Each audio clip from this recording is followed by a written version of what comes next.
ونعوذ بالله من شرور أنفسنا ومن سيئات أعمالنا من يهده الله فلا مضل له ومن يضلل فلا هادي له ونشهد أن لا إله إلا الله وحده لا شريك له ونشهد أن سيدنا ومولانا محمدا عبده ورسوله أما بعد فأعوذ بالله من الشيطان الرجيم بسم الله الرحمن الرحيم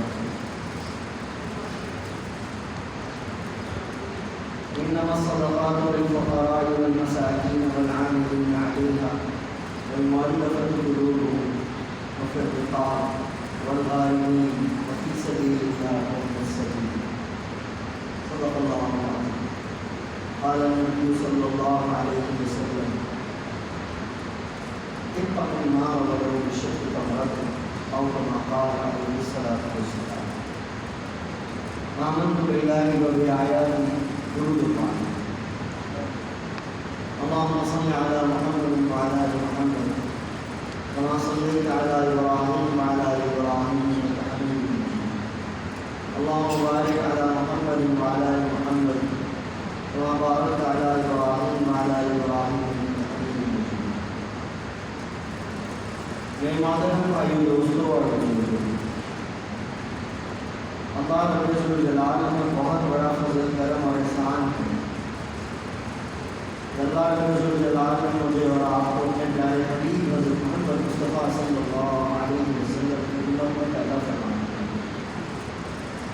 یہ اللہ تعالیٰ کا ہمارے اوپر بہت بڑا احسان ہے. اللہ تعالیٰ سے دعا ہے کہ اللہ تعالیٰ ہمیں اسی نسبت پر زندہ رکھے اور اسی نسبت پر اللہ تعالیٰ ہمیں موت عطا کرے.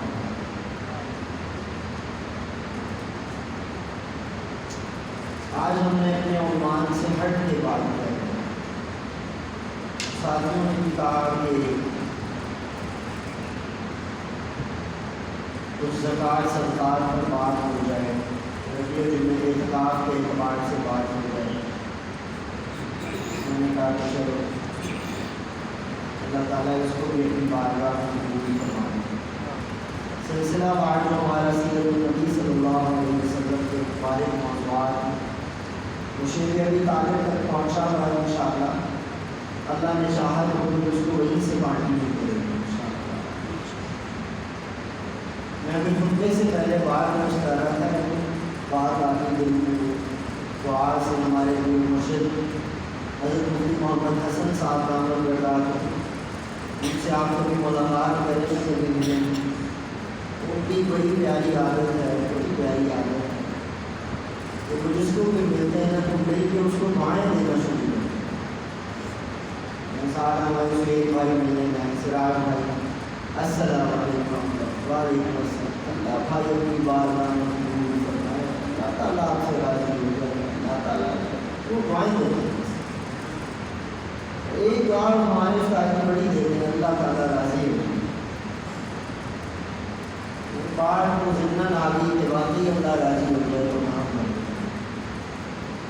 اور میرے بھائیوں دوستوں بزرگوں، اللہ تعالیٰ کے راضی ہونے کی سب سے بڑی چیز یہ ہے کہ ہم اللہ تعالیٰ کے مخلوق کو راضی کریں.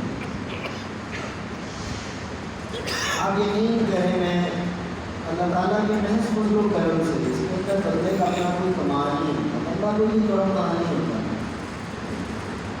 یہ اللہ کا کمال ہوتا ہے، اللہ کی رحمت ہوتی ہے، اللہ کے فضل سے ہوتا ہے. میں الحمدللہ تعالیٰ بیشتر جگہوں پر جاتا ہوں اندر باہر، اور ملک میں تو الحمدللہ جانا ہوتا ہے دین کی نسبت سے. اللہ کا شکر ہے. آپ یقین کریں کہ ہمارے ملک میں کسی چیز کی کوئی کمی نہیں. ہم اور ہمارا ملک پاکستان اتنا پیارا اور خوبصورت ملک ہے اور اتنی ساری نعمتیں اس کے اندر اللہ تعالیٰ کو موجود ہے اور ہر طرح کا یہاں پہ زمین ہے، ہموار ہے، صحرا ہے، زرعی زمین ہے، پہاڑ ہے اور زبردست. پھر ہمارے ملک کے پہاڑوں میں معدنیات اتنی زیادہ ہیں. سبحان اللہ. ہمارے ملک میں پھلوں کے اعتبار سے اتنی بہترین اقسام ہیں کہ وہ جو اقسام ہمارے ملک میں پھلوں کی ہیں اس طرح کی لذیذ پھل پوری دنیا میں نہیں. یہ مزے کی بات ہے. یعنی ہم جس خطے میں بیٹھے ہیں ہمارے خطے کی اسپیشلٹی آم ہے. یعنی آم کا شوجہ باغ ملتان یہ مظفر گڑھ یہ جو علاقہ ہے اس علاقے کا آم اتنا شیریں ہے کہ پوری دنیا میں اس طرح کا شیریں آم نہیں ہے. اللہ تعالیٰ نے پاکستان کو بڑی نعمتوں سے نوازا ہے. اللہ تعالیٰ ہمیں اس ملک کی قدر کرنے والا بنا دے. ہم اس ملک کے اللہ کرے ہم اس ملک کے کبھی چور نہ بنے, ہم اس ملک کے کبھی ڈاکو نہ بنے. صرف ہم جو بڑوں کو دوست ہیں نا وہ نہیں ہے. المیہ یہ ہے کہ ہمارا ایک چھوٹا سا جو کھوکھے والا نا وہ بھی کرپٹ ہے. ہلکا سا ریڈی باندھ بھی ایسا ہے. دکھ یہ المیہ یہ انکلوڈنگ می, میں یہ نہیں کہ میں اپنے آپ کو ایک طرف کھڑا کر کے کہوں گی یہ بات نہیں. ہم بھی کسی نہ کسی حد تک اپنے ملک کی سالمیت اور اپنے ملک کی حمیت سے ہاتھ کر رہے ہیں. یہ ساری بات کرنے کا مقصد یہ ہے کہ پاکستان میں میرے دیکھنے میں میری نظر میں ایک کمی بھی ہو سکتی ہے. ہمارے یہاں جو سب سے بڑی کمی ہے وہ اخلاقیات کی بڑی کمی ہے.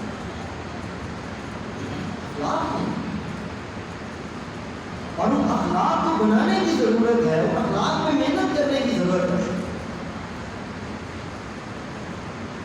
سب عجیب یہاں پہ بے رحمی دیکھنے کو کوئی بات نہیں.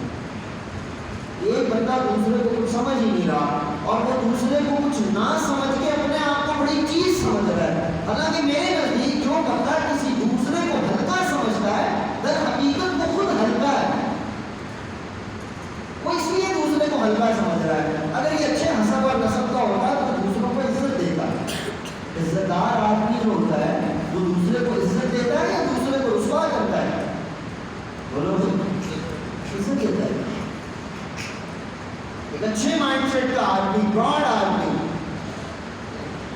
ایک اچھا انسان, ایک اچھے خاندان کا انسان, ایک اچھے کیلیبر کا بندہ ہو, وہ لوگوں کو رسوا نہیں کرتا, وہ لوگوں کو اچھا سمجھتا ہے. ہمارے پیر مرشد حضرت مفتی محمد حسن صاحب کہتے ہیں کہ میرے عزیز دنیا ایک برے کو برا کہتی ہے, آپ اس کو اچھا تو کہہ کے دیکھو. برا تو ہر کوئی کہتا ہے.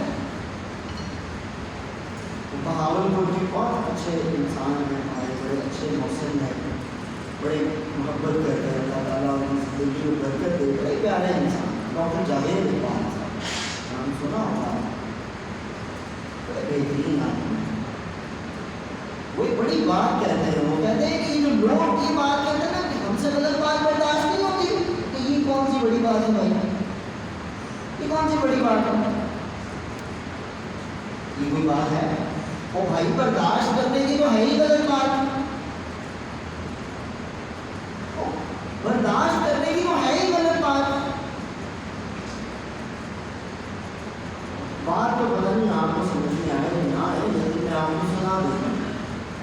تصوف میں ایک چیز ہوتی ہے, اس کو کہتے ہیں کشف. کیا کہتے ہیں؟ یہ ایک خاص لیول ہوتا ہے. تصوف کا یہ خاص لیول ہے کہ بڑی محنت اور بڑی ریاضتوں کے بعد اللہ تعالیٰ کی آنکھیں کھولتے ہیں, اور یہ ہر کسی کے لیے کھلتی اور نہ اس طرح کی باتیں ہر کسی کو سمجھ آتی ہیں. یہ بھی ذہن رکھتی ہے, لیکن سن لیجیے. ہمارے بزرگوں میں ایک بزرگ گزرے حاجی الوہاب صاحب رحمۃ اللہ علیہ, راڈن کے بزرگ اللہ والے. حاجی صاحب رحمۃ اللہ علیہ کا کشف بہت زیادہ تھا. حضرت امام الغالب محمد علی صاحب لاہوری رحمۃ اللہ تعالیٰ علیہ کے سلسلے سے ان کا بھی کشف بہت تیز تھا. ان کا کشف خالصہ کا بہت. حضرت محمد زکریا ملتانی رحمۃ اللہ تعالیٰ علیہ کے درگاہ میں تشریف لائے اور مراقبہ کیا, کشف ہوا. سوال کیا کہ حضرت اتنے سال آپ کو دنیا سے گئے ہو گئے, آپ کو ابھی پتہ نہیں کتنے سواں ان کا جو لیکن آج بھی لوگ آپ کے نام کے گن گاتے ہیں. تو فرماتے ہیں کہ مجھے جواب ملا کہ عبد الوہاب گرے ہوں کو سینے سے لگاؤ, اللہ تمہیں بھی بلند کر دے. چودھری سے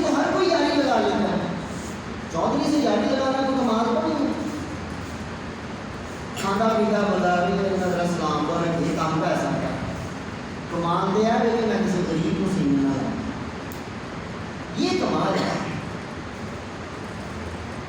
کہ میں کسی غریب کو سینے سے لگاؤں، میں اس سے محبت کروں، میں کسی کمزور کو اپنا دوست بناؤں. یہ ادارہ اس چیز پہ محنت کیا کرو، اپنے آپ پہ بھی محنت کیا کرو اور اپنی اولاد پہ بھی محنت کرو کہ ان کو بااخلاق بناؤ، باوقار بناؤ اللہ کے لیے. اور اولاد بااخلاق اور باوقار نہیں بن سکتی جب تک وہ حضرت محمد صلی اللہ تعالیٰ علیہ وسلم کا مبارک شربت نہ پیے. اور حضرت محمد صلی اللہ تعالیٰ علیہ وسلم کا مبارک شربت کیا ہے؟ ان کی مبارک تعلیمات، اس کے بغیر نہیں ہو سکتا. ہم یقین کریں کہ یہ ایسا وقت ہے کہ باپ اولاد سے پریشان ہے، اولاد باپ سے پریشان ہے، خامن بیوی سے پریشان ہے، بیوی خامن سے پریشان ہے. مطلب ایک دوسرے سے کوئی ان کا سسٹم ہی نہیں ہے، کوئی بیٹھنا اٹھنا ہی نہیں ہے ان کا. آپ حیران ہوں گے کہ میں نے ایک مرتبہ ایک صاحب سے میرے کچھ ملاقات ہونی تھی تو وہ کسی وجہ سے نہیں ہو سکی، ان کو مجھے میسج ڈالے تھے. 2 دن کے بعد ان کا بیٹا مجھے ملا اور میں نے ان سے عرض کی کہ یار وہ آپ کے ابا نے میرے پاس آنا تھا، آنے سے سب خیریت تو ہے. اس نے مجھے کہا کہ مولانا 2 دن ہو گئے میری ابا سے ملاقات کی، دونوں ہی گھر میں رہنا. کیا بنے گا؟ اور میں اچھا یہ بھی میں حیران ہوں گے، آپ کو بھی جہاں دیکھا ہے بولتے ہیں آپ لوگ ان چیزوں سے بہت زیادہ جو ہے وہ کوفت میں ہیں. وہ ان چیزوں کو، ان مسائل کو سارٹ آؤٹ کرنا چاہتے ہیں، ان کو حل کرنا چاہتے ہیں. اچھا یہ بھی جانتے ہیں کہ ان کا حل محمد صلی اللہ علیہ وسلم کی تعلیمات کے علاوہ نہیں ہے، لیکن پھر بھی نہیں آتے. دکھ کی بات یہ ہے. آپ یقین کریں ایسا نہیں ہے کہ ہمارے معاشرے میں لوگوں کو کسی چیز کا علم نہ ہو، پتہ نہ ہو، سب کچھ عمل نہیں ہے. اس لیے میری آپ سے درخواست ہے، بات نکلی ہے کہ اللہ تعالیٰ آپ سے راضی ہو جائے اور اللہ تعالیٰ واقعی ہم سب سے راضی ہو جائے. اور اللہ تعالیٰ اگر ہم سے راضی ہو جائے نا تو موجیں دنیا میں بھی موجیں، آخرت میں بھی موجیں. اور اگر اللہ تعالیٰ ناراض ہو گئے نا تو بھائی دنیا بھی نہیں ہے، آخرت بھی نہیں ہے. یہ ذہن کریں. اور میری تو دنیا کی تشریح اور ہے اپنی. میں دنیا روپے پیسے دھن دولت کو نہیں سمجھتا، میں دنیا سمجھتا ہوں وہ سکون جو اللہ کی رحمت سے میسر ہو. دولت بڑی ہے، گاڑی بڑی ہے، بہت کمفرٹیبل نیند ہے، بہت کمفرٹیبل ہے، سب کچھ ہے، لیکن نیند نہیں آ رہی، سکون نہیں ہے. تنگ اپنی زندگی کو تنگ ہے، اپنی اولاد کو تنگ ہے، اپنے گھر والے کو تنگ ہے. اے رحمت خداوندی کے متوجہ نہ ہونے کی علامت ہے. اس کو سوچا اللہ تعالیٰ ہم سب سے راضی ہو. سب کہہ دو میں نے آیت پڑھی، اس کو مختصر بیان کر. اللہ تعالیٰ نے قرآن کریم میں فرمایا زکوٰۃ کے مصارف کو 8 مصارف بیان کیا. ان الصدقات للفقراء والمساکین والعاملین علیہا والمؤلفۃ قلوبہم وفی الرقاب والغارمین وفی سبیل اللہ وابن السبیل. یہ 8 مصارف ہیں زکوٰۃ. پہلی بالکل ابتدا میں انما الصدقات للفقراء والمساکین. ہمارے ہاں عموماً فقراء اور مساکین ایک ہی کیٹیگری سمجھی جاتی ہے، جبکہ ایسا نہیں ہے. فقراء اور مساکین پر اس کی جو اردو ادب کے لوگوں نے تشریح کی ہے وہ یہ تشریح کی ہے کہ فقیر 2 طرح کی ہے، وہ دونوں میں عرض کرتی ہیں، لیکن جو زیادہ راجے جس کو قبول کیا گیا وہ یہ ہے کہ فقیر اس بندے کو کہتے ہیں جس کے پاس کچھ نہیں. فقیر اس بندے کو کہتے ہیں جس کے پاس کچھ نہیں. اور مسکین اس بندے کو کہتے ہیں جس کے پاس ہو تو صحیح لیکن اس کی ضرورت نہ پوری ہوتی. یہ فقیر اور مسکین کا فرق ہے. اور کئیوں نے اسے الٹ لکھا ہے. کئیوں نے فقیر کو یہ لکھا ہے کہ اس کے پاس مال ہو لیکن ضرورت نہ پوری ہوتی ہو، مسکین وہ جس کے پاس کچھ بھی نہ ہو. لیکن راجے یہ ہے کہ فقیر وہ جس کے پاس کچھ بھی نہ ہو اور مسکین وہ جس کی ضرورت پوری ہو. پہلے تو مصارف یہ تھے. اب یہاں پر میں اسی کے ابتدا سے میں یہ عرض کر دوں کہ زکوٰۃ لینے والے اور دینے والے. زکوٰۃ وہ لے سکتا ہے جس کے پاس 52.5 تولے چاندی کی مقدار یا 7.5 تولے سونے کی مقدار. یہ دو آپ یوں سمجھ لیں کہ یہ دو وہ ہیں ماپنے کے آلات ہیں. یعنی اگر کسی بندے کے پاس اتنا ساز و سامان موجود ہے کہ وہ 52.5 تولے چاندی کی مقدار بنتا ہے تو ایسے بندے کو زکات لینا. اور اب تو عجیب حالات ہے, اب تو اتنے فارم رکھے ہیں اور سب کچھ ٹشن بھی ہے, سب کچھ ہے, اور وہ زکات دیتے ہیں. اور دینے والا زکات وہ بندہ زکات دے گا جس کے پاس 52.5 تولے چاندی کی مقدار 7.5 تولے سونے کی مقدار یہ دونوں مقداروں کے ساتھ موجود ہے, یا اس کے پاس سونے کی کچھ مقدار موجود ہے لیکن اس کے ساتھ کچھ مالیت بھی موجود ہے. تو وہ مالیت اور سونا اگر ملے گا تو 52.5 تولے کو کیا کرے گا بھائی؟ بولو بھائی, مقدار کو تو وہ زکات دے گا. اب جو بندہ زکات دینے والا ہے اس کو چاہیے کہ وہ زکات دینے سے پہلے غور کرے, فکر کرے, تدبر کرے کہ کس کو دینی ہے. مسلم شریف میں حدیث ہے, فرمایا نبی پاک صلی اللہ علیہ وسلم نے واقعہ سنایا. ایک شخص رات کے اندھیرے میں زکات دینے کے لیے نکلا, ایک ڈاکو کو دے آیا, پتہ چلا کسی ڈاکو کو دے دی. دوسرے دن نکلا, ایک طائفہ کو دے آیا, پتہ چلا کہ غلط قسم کی طائفہ کو دے دیا. تیسرے دن نکلا تو حقدار کو زکات پہنچائی. ہمیں بھی یہ سوچنا چاہیے کہ ہم جہاں پر زکات دے رہے ہیں ہم سوچیں کہ جہاں زکات بنتی ہے یا نہیں بنتی.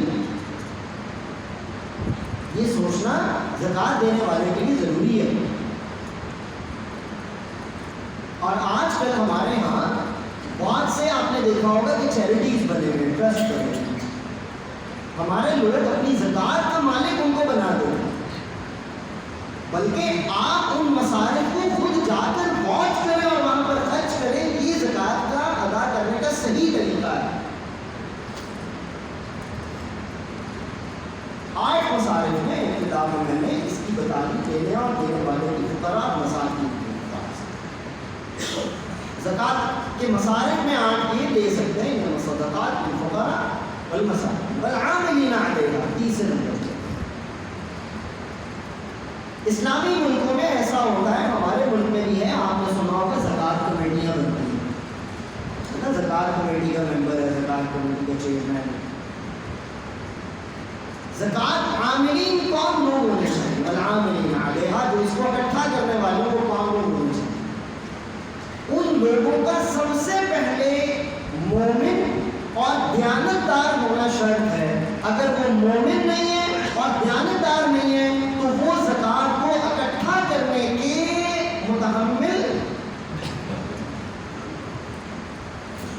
میں نے لفظ مسلمان نہیں بولا کہ مسلم ہونا ان کا ضروری ہے, میں نے لفظ مومن بولا. اور یہ کیوں بولا ہے لفظ مومن؟ اس لیے بولا ہے مومن اس کو کہتے ہیں, مسلمان اور مومن میں فرق. مسلمان ہے جو لا الہ الا اللہ محمد رسول اللہ پڑھ لے, اور مومن وہ ہے جو لا الہ الا اللہ محمد رسول اللہ پر عمل پیرا ہو جائے. عوامل کو سر انجام دینے والے کو مومن کہتے ہیں.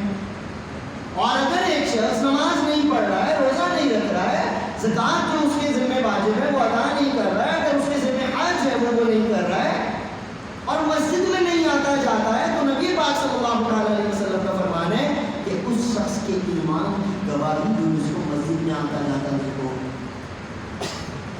آپ یہ بات سمجھ رہے ہیں؟ تو زکات کو اکٹھا کرنے والا جو عاملین علیہا ہے اس کے لیے 2 چیزوں کا ہونا شرط ہے کہ ایک کو مومن ہو اور دوسرا کو ایماندار ہو. والعاملین علیہا, سمجھئے یہ بات؟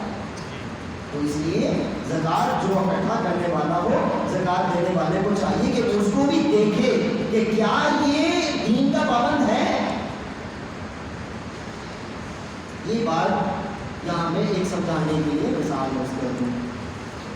غالباً امام بخاری رحمۃ اللہ تعالیٰ علیہ اور یا امام ترمذی رحمۃ اللہ تعالیٰ علیہ محمد بن عیسیٰ جن کا نام ہے, محدث ہے, یہ ایک مرتبہ ایک دوسرے محدث سے حدیث لینے کے لیے گئے، بہت خیال کرتے تھے یہ حدیث کا جو اتنا بڑا ذخیرہ ہے یہ ہم تک ایویں نہیں پہنچ گیا، یہ بڑی دیانتداری سے پہنچا ہے الحمدللہ۔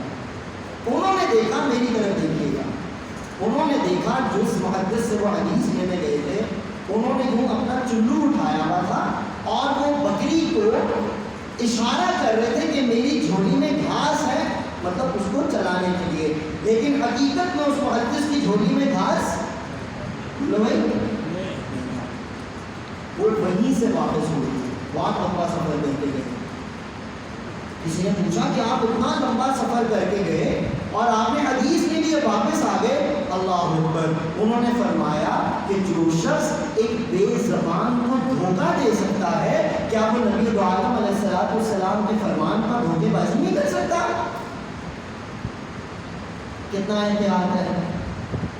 تو عوامر دین کے اوپر آنے کے لیے، کرنے کے لیے، کروانے کے لیے اور کروانے والے کے لیے یہ ضروری ہے دو چیزیں، وہ مومن ہو اور بولو بھائی آج کا میرا بیان نہیں ہے، آج کا ہمارا سبق ہے جو ہمیں مذاکرے کے ساتھ کرنا ہے، ٹھیک ہے؟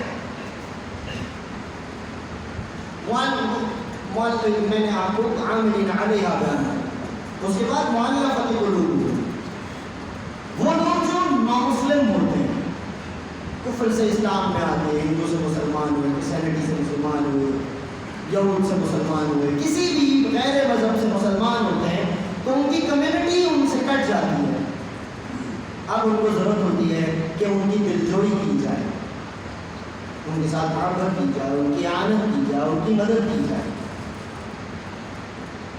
مؤلفۃ قلوب، اور مؤلفۃ قلوب کو دینا، اس کو سہارا دینا، یہ بہت بڑی بات ہے۔ ایسا ہے کہ جیسا آپ اس کے ایمان میں شریک ہو گئے،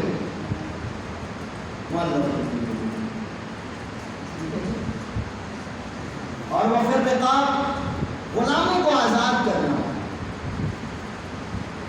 غلاموں کو آزاد۔ پرانے دوروں میں تو غلام ہوتے تھے، گردنیں آزاد ہوتی، آج کل ایسا نہیں ہے غلام کی خرید و فروخت، لیکن آج کے دور میں پھر اس کا اطلاق کیسے ہوگا؟ اللہ تعالیٰ کا قرآن تو ساری قیامت تک کے لیے، اور ایک ایک عمل پوری دنیا میں ہر وقت رہے گا۔ ابھی آج کل ایسا ہے، اگر آپ کچھ دیہی علاقوں کی طرف چلے جائیں، یا آپ جو ہے یہ خاص طور پر سندھ اور بلوچستان کے کچھ نجی علاقوں میں آپ چلے جائیں، تو وہاں وڈیروں کا نظام ہے، وہاں ایک پوری نسل ان کی نوکر ہے، پوری نسل ان کی نوکر ہے، تو وہاں پر اس کا اطلاق ہو جاتا ہے۔ اور پھر اس کے بعد قرض دار، کوئی قرض دار ہو، اس کے اوپر انتہا کا قرضہ ہو، بیچارہ بہت پریشان ہو، تو اس کا قرضہ دینے کے لیے آپ اس کی اعانت کریں زکوٰۃ کے پیسے سے۔ اور وہ فی سبیل اللہ، جو اللہ کے راستے کا کام کرنے والا ہے، دعوت کا کام کرنے والا ہے، مدرسہ چلا رہا ہے، نیکی کی خدمت کر رہا ہے، دین کو پھیلانے کے عوامل میں مصروف ہے، جیسے کہ مدارس اور مکاتب ہیں۔ مدارس بہت بڑا کام کرتے ہیں، بہت بڑا کام ہے، اور الحمدللہ تعالیٰ پاکستان کے مدارس کو اللہ تعالیٰ نے یہ اعزاز بخشا ہے کہ پوری دنیا میں پاکستان جیسے مدارس نہیں ہیں۔ سب کہہ دو الحمدللہ۔ اور آپ کے لیے اور میرے لیے یہ خوش قسمتی کی بات ہے کہ پوری دنیا کے طلباء مدارس کی، یعنی تعلیم محمد صلی اللہ علیہ وسلم کو لینے کے لیے پاکستان میں الحمدللہ آتے ہیں۔ آپ کراچی جائیے، جامعہ منوریہ میں 52 ملکوں کے طلباء وہاں پر پڑھتے ہیں، انکلوڈنگ امریکہ، انگلینڈ، کینیڈا، آسٹریلیا، سب۔ رائمنڈ میں چلے جائیں آپ، رائمنڈ مدرسہ عربیہ رائمنڈ، پوری دنیا کے طلباء پڑھتے ہیں وہاں، اور قرآن کے نظام کو سبھی اور اپنے سبھی مسافر۔ اب مسافر جو بندہ ہے وہ چاہے کروڑ پتی ہے، ارب پتی ہے، لیکن سفر کے اندر اگر اس کے ساتھ کوئی مسائل ہو گیا تو اس کے کروڑ کو بیچارے کے کسی فائدے بھی نہیں ہے، تو اس کو بھی، مسافر کو بھی زکات بولو نہیں، آج کل بھی ہو سکتا ہے، چاہے ڈیبٹ کریڈٹ کارڈز ہیں اور چاہے جس طرح کی بڑی سہولیات ہیں، اس کے پاس اکاؤنٹس ہیں، جیز کیش ہے، ایزی پیسہ ہے، کہیں پر بھی کھڑا ہو منگا سکتا ہے، لے سکتا ہے۔ لیکن پھر بھی ایسا موقع آ سکتا ہے کہ سارے جو اس طرح کے عوامل ہیں وہ بند ہو جائیں اور وہ بیچارہ کھڑا رہ جائے. لیکن تھوڑا سا اس کی تحقیق کر لینا دینے والے کے لیے ضروری ہے. ہاں اس کو یہ نہ بتائے کہ میں آپ کو زکات دے رہا ہوں، آخر میں یہ بات کر دیتا ہوں 8 مہینے بعد میں آپ کو کرنا یاد رہے گی ان شاء اللہ تعالیٰ. انما الصدقات للفقراء والمساکین والعاملین علیہا والمؤلفۃ قلوبہم وفی الرقاب والغارمین وفی سبیل اللہ وابن السبیل. اور مال دینا کون سا ہے؟ اب دینے والے کے لیے آخری بات بہت توجہ سے. اللہ تعالیٰ قرآن کریم کے اندر ایک اور جگہ پر فرماتے ہیں وَآتَ الْمَالَ عَلَىٰ حُبِّهِ ذَوِي الْقُرْبَىٰ وَالْيَتَامَىٰ وَالْمَسَاكِينِ وَالْجَارِ ذِي الْقُرْبَىٰ وَالْجَارِ الْجُنُبِ وَالصَّاحِبِ بِالْجَنبِ. اللہ فرماتے ہیں کہ سب سے پہلے تم زکوٰۃ دو اپنے قربت والوں کو. زکوٰۃ میں اولاد نہیں آئے گی، اولاد نہیں آئے گی. اور اس کا آسان سے کلیہ یاد ہے، دادا پڑدادا ابا بیٹا پوتا پڑپوتا اس لائن میں زکوٰۃ بولو بھائی. نانی پڑنانی اماں بیٹی کیا اس کو نواسی اس لائن میں بھی زکوٰۃ کی ایسا کراس میں بس آسان کلیہ یہ ٹھیک ہے یہ بات سمجھ. اور نفلی صدقہ سب سے پہلے اپنی بیگم پہ، اپنے بھائی کو، اپنے بچوں پہ، اپنے رشتہ داروں کے اوپر ہے. یہ نہیں ہے محلے والے کو جا رہا ہے کہ برا بچارا 2 پوڑی انہوں نے پاتے ہیں ایسا صدقہ قبول نہیں ہے. سیدھا اسٹریٹ فارورڈ فتوا ہے ایسا صدقہ قبول نہیں ہے. محلے والے میں جائی پڑا ہے برا کو کہاں پتا ہے لوگوں کو ہدیے دے جا رہے ہیں اولاد کو کچھ نہیں گا. ٹھیک ہے مہمان نوازیاں کری جا رہے ہیں بچے کے کون کچھ نہیں گا. اللہ فرماتے ہیں نہیں ہے جی وَآتَ الْمَالَ عَلَىٰ حُبِّهِ ذَوِي الْقُرْبَىٰ. پہلے مال کو اپنے قربت والے کو دے اور قربت والوں میں سب سے پہلے ماں باپ بہن بھائی بیوی بچے یہ نہیں. اس کے بعد باقی مسائل اور جو فرضی زکوٰۃ ہے فرضی صدقہ ہے اس کے اندر مسائل کے زکوٰۃ ہوئے ہیں جو اللہ تعالیٰ نے بیان فرمایا جو میں نے پہلے قرآن کی 8 سورہ توبہ کی آیت کو بیان کیا. سمجھ گئے بھائی.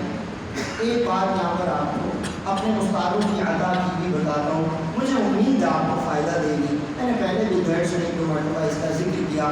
میرے استاد ہیں حضرت مولانا سید محمد ہشام مغربی صاحب دامت برکاتہ، بڑے اللہ والے ہیں. وہ ترمذی شریف ہمیں پڑھا رہے تھے تو اس میں آئے اس میں حدیث آئی نبی عالم صلی اللہ تعالیٰ علیہ وسلم نے فرمایا کہ لوگوں جب تم دنیا سے جاؤ تو اپنی اولاد کو غنی چھوڑ کر مرو. جنا ہوئے کہ تاری اولاد پہنتی پھر تھی پوری زمین مسیح کو دے دو مدرسے کو دے دو. مول صاحب تھوڑے کو پہنچ جائیں گے چاچا جی مرن والے وہ زمین ساری مدرسے کو دے دو. مول صاحب کو چلو میرے کو سناؤ لگ رہا پہلے میری اولاد کا حق ہے.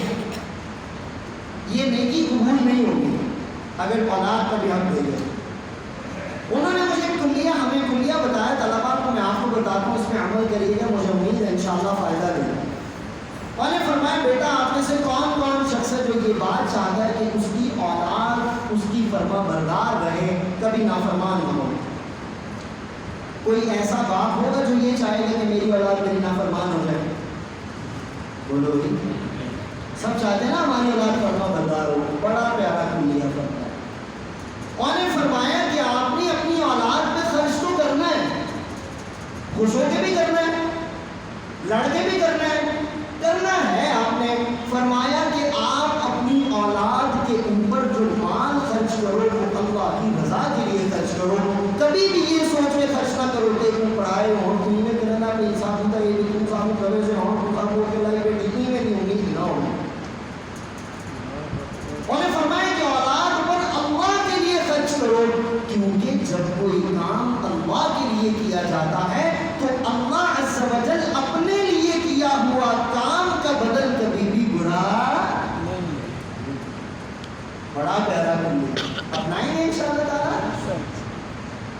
آخری بات اس کے پھر بات کو جو بات میں نے ضمن عرض کی تھی کہ کبھی بھی زکوٰۃ دینے والا جب کسی کو بھی دے تو یہ نہ کہے کہ زکوٰۃ کے پیسے ہیں اگر تسا آپ کو والوں یہ نہ بگڑا تسا اپنی نیت کر دو ان کو ہدیہ کرنا کہ یہ آپ قبول فرما لیں میری طرف سے، یہ قبول فرما لیں میری طرف سے، ایسے دو کہ اس کو محسوس ہی نہ ہو کہ اس نے مجھے زکوٰۃ کے پیسے اٹھا کے دے دیے۔ ٹھیک ہے بھائی، اس کا خیال کریں گے انشاءاللہ۔ اور سب سے پہلے اپنے دائیں بائیں دیکھا کرو، اپنے ملازم طبقے میں دیکھو، اپنے جو آپ کی دکان کے اوپر بیٹھے ہیں ان میں دیکھو، ان کو بھی جانچو، وہ بھی 70 گھروں کا زکوٰۃ اکٹھا کرنے والا نہ ہو، یہ بھی دیکھنا ہمارے لیے ضروری ہے۔ مدارس کے اندر جاؤ تو مدارس کے نظام کو دیکھو، پھر دو۔ آپ دیکھو کہ ہاں بھائی یہاں پر کام ہو رہا ہے، بھائی دینا بنتا ہے۔ آپ دیکھو کہ ایک ٹرسٹ بہترین طریقے سے کام کر رہا ہے، دینا بنتا ہے۔ یہ نہیں ہے آپ ہمارے یہاں کئی مرتبہ ایسا بھی ہوتا ہے، اکثر ساتھی مسئلہ پوچھتے ہیں، وہ زکوٰۃ کے پیسے اکٹھے کرنے لگتے ہیں، وہ لوگ آتے ہیں 5 روپے 10 روپے 50 روپے 500 روپے زکوٰۃ کے بانٹتے ہیں۔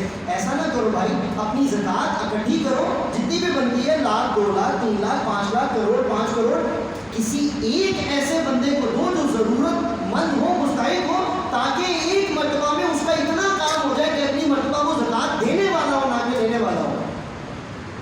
یہ ہم جو 500 روپے کر کے زکوٰۃیں بانٹ رہے ہوتے ہیں غلط ہے، اس سے غربت کی ریشو بڑھا رہے ہیں، ہم مانگنے والوں کی ریشو بڑھا رہے ہیں۔